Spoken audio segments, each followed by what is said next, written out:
Apakah benar dengan meninggalkan ajaran Kristus justru merasa cinta kepada Yesus seperti kesaksianmu kalap ini? Mari kita dengarkan. Ketika engkau bilang Kristen Katolik, saudaraku sayang, engkau marah aku. Karena Kainama ini sama Bung Ade ini bilang, aku dan Bung Ade jadi Islam karena mencintai Yesus. Lalu kau marah saya cuma mau bilang, kenapa saya jadi Islam? Mengucapkan asyhadu alla ilaha illallah wa asyhadu anna Muhammad Rasulullah. Karena aku mencintai Yesus. Aku tidak mau mencintai Paulus. Luar biasa. Aku berhenti dari orang yang bilang cinta Yesus padahal dia cinta Paulus. Semua ajaran dogmatis, liturgia, traktat, tatanan dari konsilia, semua itu mengacu kepada ajaran Saulus.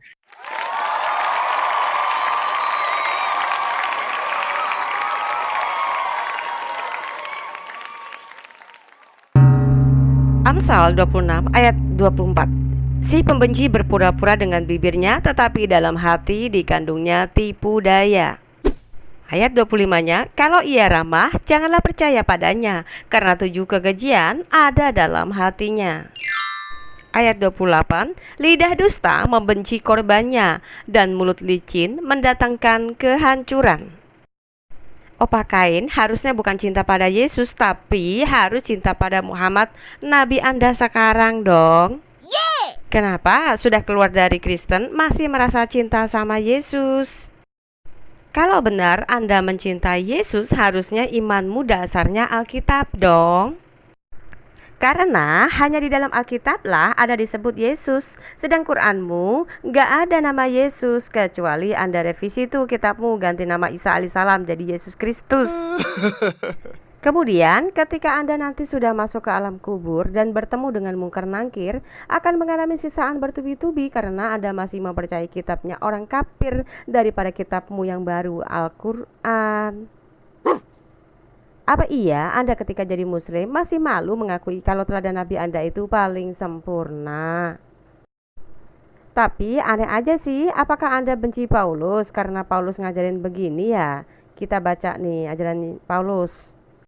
Kolose 3 ayat 12. Karena itu, sebagai orang-orang pilihan Allah yang dikuduskan dan dikasihinya, kenakanlah belas kasihan, kemurahan, kerendahan hati, kelemah lembutan, dan kesabaran. Tuh, bagus kan?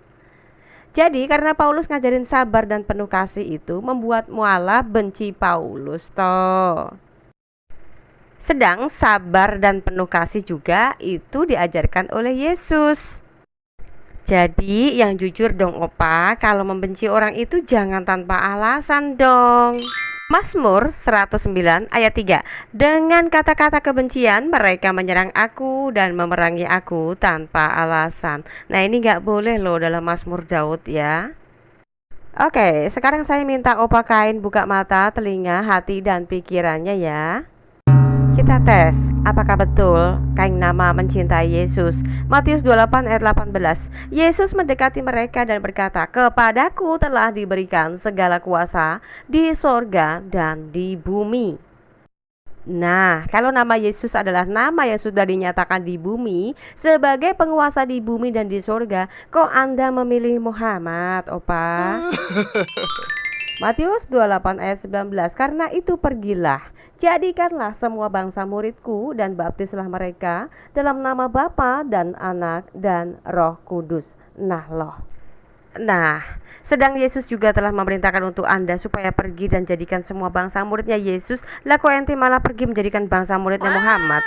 Jadi mana ada ajaran Yesus untuk poligami sebagai solusi? Contoh seperti ajaran Muhammad ya. Dan jika kamu khawatir tidak akan mampu berlaku adil terhadap perempuan yatim, maka nikahilah perempuan yang kamu senangi, 2, 3, atau 4. Tetapi jika kamu khawatir tidak akan mampu berlaku adil, maka seorang saja atau hamba sahaya perempuan yang kamu miliki. Yang demikian itu lebih dekat agar kamu tidak berbuat zalim.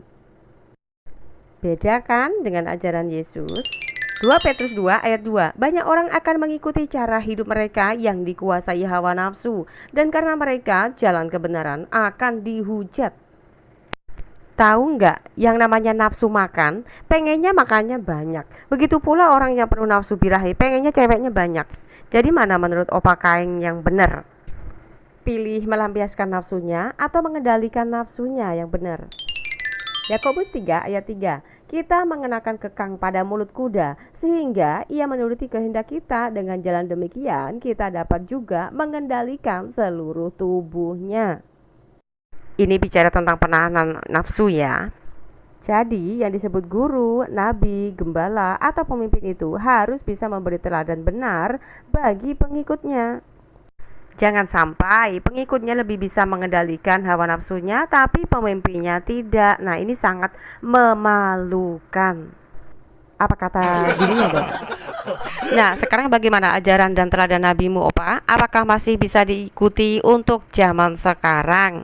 Mari kita lihat datanya ya dalam Bukhari 24. Dari Ibnu Umar bahwa Rasulullah SAW telah bersabda, "Aku diperintahkan untuk memerangi manusia hingga mereka bersaksi tidak ada ilah kecuali Allah dan bahwa sesungguhnya Muhammad adalah utusan Allah, menegakkan sholat, menunaikan zakat. Jika mereka lakukan yang demikian, maka mereka telah memelihara darah dan harta mereka dariku, kecuali dengan hak Islam dan perhitungan mereka ada pada Allah." Nah, jika Nabi Anda diperintahkan untuk memerangi manusia agar masuk Islam, bagaimana dengan pengikutnya sekarang? A. Mengikuti. B. Mengabaikan. Quran Surat An-Nisa ayat 80. Barang siapa menaati Rasul Muhammad, maka sesungguhnya dia telah menaati Allah, dan barang siapa berpaling dari ketaatan itu, maka kami tidak mengutusmu untuk menjadi pemelihara mereka. Nah, makanya buat para mukallaf coba dikoreksi lagi. Kira-kira sepak terjang Muhammad yang mana yang kalian muliakan? Bahkan saya memiliki data bahwa Muhammad juga mampu menikahi anak perempuan kecil namanya Aisyah. Dalam hadis riwayat Bukhari 4739 dari Aisyah bahwa Nabi SAW menikahinya saat itu berusia 6 tahun dan mulai menggaulinya saat ia berumur 9 tahun. Hisam berkata, dan telah diberitakan kepadaku bahwa Aisyah hidup bersama Rasulullah SAW selama 9 tahun. Nah, ini berikut data-data hadis terkaitnya ya, teman-teman. Silahkan mungkin bisa dicatat, karena ketika saya bicara itu bukan sembarang bicara, tetapi ini berasal datanya dari kitab Muslim sendiri ya. Nah, seharusnya Opa Kain bangga dengan teladan nabinya, bukan justru malah sibuk cari pembenaran nabi Anda dalam Alkitab yang sudah Anda tinggalkan. Lagi pula, kalau jadi Islam kan gak boleh baca-baca Alkitab tuh, karena bisa mengakibatkan murtad. Jadi mulai sekarang teman-teman yang beralih keyakinan dari Kristen ke Islam, saya sarankan Anda semua harus percaya diri dengan teladan Nabi Anda yang mengajarkan Islam ya. Jangan kayak Kain nama ini dicontoh ya, merasa cinta kepada Yesus tetapi mengabaikan semua ajarannya Yesus. Apalagi dia selalu menuduh bahwa Alkitabnya orang Kristen adalah buatan Paulus, tapi kemudian dia mencari pembenaran nabinya dari kitab yang difitnahnya kitab Paulus. Kan kasihan loh manusia seperti ini, lidahnya bercabang. Sama macam murtadin dong, mau mengaku Yesus sebagai Tuhan, nggak perlu ngemis kitab kalian untuk membenarkan keyakinan baru kami ya, tetapi kami cukup percaya diri dengan kitab kami sendiri. Bahkan Alkitab sudah lebih dari cukup untuk memberitahukan siapa Yesus itu. Jadi sekali lagi, ketika umat Kristen atau murtadin ingin mempercayai Yesus sebagai Tuhan, tidak perlu mengemis Al-Quran, tetapi kami hanya murni tetap melihat dari Alkitab kami. Apalagi kalau mau diajak buat perbandingan tentang kemanusiaan Yesus dengan semua nabi di dunia ini, kami sangat senang sekali. Kami para murtadin juga siap mengemukakan data guna membuktikan bahwa manusia Yesuslah yang tidak bisa dibandingkan dengan manusia manapun. Silahkan bandingkan dengan manusia Adam, Melkisedek, Elia, atau bahkan Muhammad. Kami sangat Senang sekali jika ada yang mau benar-benar berbicara memakai data ya. Bahkan saya siap untuk memaparkan data-datanya jika Anda pun siap mental untuk dikemukakan data-data dalam kitab Anda untuk kita kemukakan di muka umum. Tapi maaf ya, syaratnya adalah no baper. Oke, lanjut untuk pernyataan Mukhalaf Kain yang merasa cinta Yesus dan benci dengan Paulus ya. Kita akan lihat data-datanya. Yesus adalah satu-satunya jalan untuk menuju kerajaan surganya. Ini terdapat dalam Yohanes 14 ayat 6 ya teman-teman, datanya ya. Artinya tidak ada jalan lain selain mempercayai Yesus sebagai penebus. Ini datanya. Nah, kemungkinan si Kainama bisa mempercayainya karena dia merasa cinta Yesus, harusnya percaya. Nah, jika Anda sudah tidak mempercayai Yesus sebagai juru selamat dan penebus, lalu bagaimana cara Anda untuk membersihkan dosa-dosa Anda? Hadis riwayat Musnad Ahmad nomor 5364 telah menceritakan kepada kami, Abdul Razak telah mengabarkan kepada kami, Ma'mar dan Ats-Sauri dan Atta bin Sa'ib dari Abdullah bin Ubaid dari bapaknya dari Ibnu Umar, Nabi SAW bersabda, mencium rukun Yamani dan rukun Aswad akan menghapus dosa sehabis-habisnya. Tuh, ternyata batu yang menjadi penebus dosamu toh opa. Pantes pada berebut untuk bisa mencium batu itu ya. Atau opa Kain merasa bahwa jumlah orang Yahudi dan Nasrani dapat menggantikan dosa-dosamu yang segede gunung itu biar kalian masuk surga nanti di hari kiamat kelak. Kita lihat ya datanya ya. Karena Fatimah kalau bicara itu nggak asal bicara, tetapi harus memakai data dari kitab kalian sendiri ya. Hadis riwayat Sahih Muslim nomor 4971. Nah, dari Nabi SAW beliau bersabda, di hari kiamat kelak sekelompok dari kaum muslimin akan datang membawa dosa mereka sebesar gunung.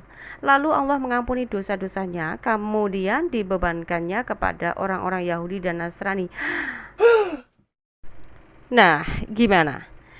Jika dalam hal penebusan dosa versi Islam dan Yesus saja berbeda, apakah opa Kain masih terus memakai standar ganda dengan mengaku bahwa berikrar syahadat mengakui Muhammad sebagai nabi adalah bentuk kecintaan Anda pada Yesus? Nah, silahkan direnungkan ya. Jadi teman-teman muslim harus sadar ya, Kristen itu pengikut Yesus dan bukan pengikut Muhammad. Harap dimaklumin ya. Jadi jika dari segi ajaran, hukum, bahkan kitabnya saja bertentangan dengan kitab kami, maka sudah dipastikan Al-Quran dan Alkitab tidak pernah nyambung. Tapi di sini perlu direnungkan saja, kenapa isi Al-Quran yang berasal dari Arab ini memuat tokoh dan sejarah bangsa Israel menjadi cerita yang berbeda dari catatan sejarah Israel sendiri. Coba, seandainya dari mulanya Muhammad membuat cerita sejarah Islam dari bangsanya sendiri tanpa mengait-ngaitkan dengan tokoh dan sejarah bangsa Israel, tentu tidaklah terjadi perdebatan-perdebatan yang tiada berujung seperti sekarang ini, dan entah sampai kapan, mungkin sampai akhir zaman kali ya. Nah, coba kita cross check dalam Quran mereka. Quran surat Ibrahim 4, dan kami tidak mengutus seorang rasul pun melainkan dengan bahasa kaumnya agar dia dapat memberi penjelasan kepada mereka, maka Allah menyesatkan siapa yang dia kehendaki dan memberi petunjuk kepada siapa yang dia kehendaki. Logikanya, kalau Allahnya itu mengutus nabinya dari bangsa Arab, seharusnya wahyu-wahyu yang ada dalam Quran pun berisi sejarah tentang Allah dan nabinya yang berasal dari Arab juga dong, ya kan? Tetapi justru yang tertulis fakta sejarah yang terlanjur terjadi di ribuan tahun sebelum abad Masehi.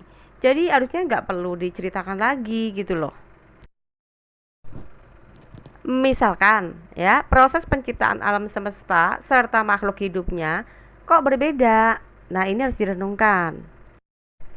Nah, jika dari penciptaan, dari hukumnya, dan dari ajarannya saja berbeda, bagaimana bisa disebut kitab penyempurna atau kitab yang menyempurnakan kitab yang sebelumnya? Bahkan kalau kita lihat di sini mungkin yang memberikan kitab pun berbeda oknum kali ya. Jadi, teman-teman tuh harus bisa ngebedain ya, bahwa definisi penyempurna dan pengubah itu sangat jauh berbeda.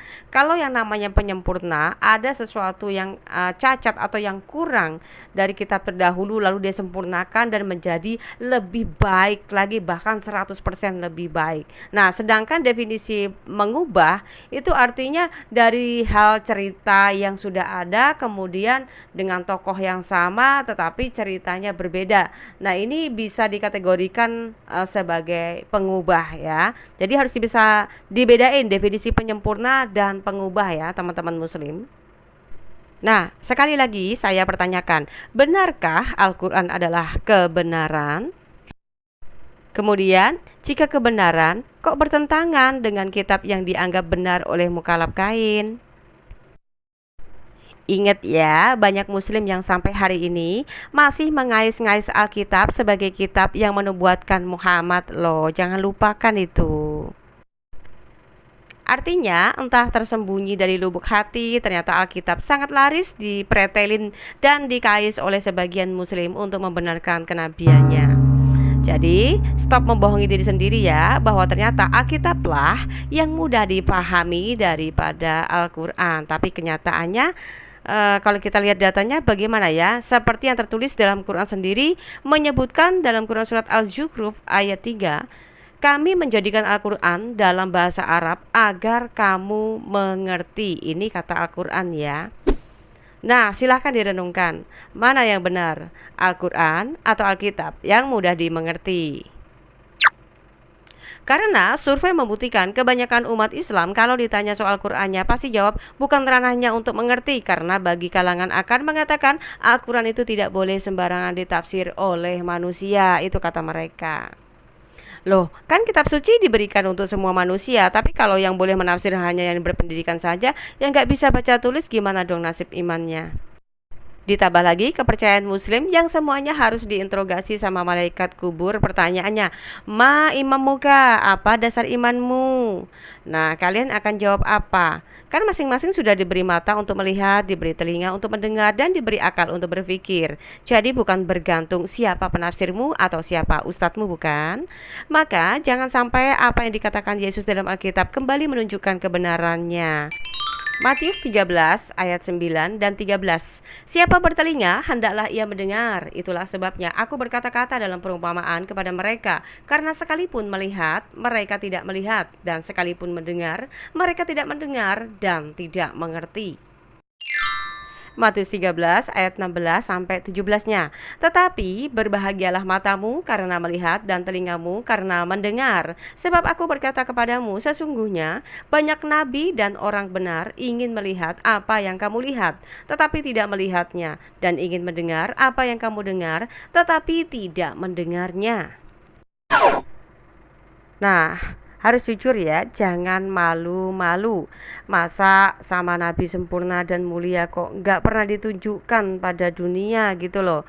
Harusnya kalian tuh percaya diri kalau bersaksi, berkata bahwa saya menjadi mu'alaf karena saya bangga dan saya mencintai Muhammad sebagai satu-satunya teladan yang paling sempurna daripada Nabi sedunia ini. Begitu, lalu kemudian berikan datanya begitu ya. Nah, puji Tuhan, karena Alkitab yang tiap hari didera fitnah sebagai kitab karangan Paulus saja bisa seajaib ini. Lalu ayat-ayat suci mana yang bisa dijadikan pedoman, apalagi sampai kepada manusia zaman sekarang ini ya? Itu sebabnya renungkan, di mana ada firman yang penuh nasihat-nasihat ajaib ini kita dapati kalau bukan dari Alkitab yang kami pegang sampai sekarang ini. Nah, demikian kantor saya mengenai klaim mukallaf kainama. Semoga bermanfaat dan menjadi berkat bagi kita sekalian. Amin. Tuhan Yesus memberkati.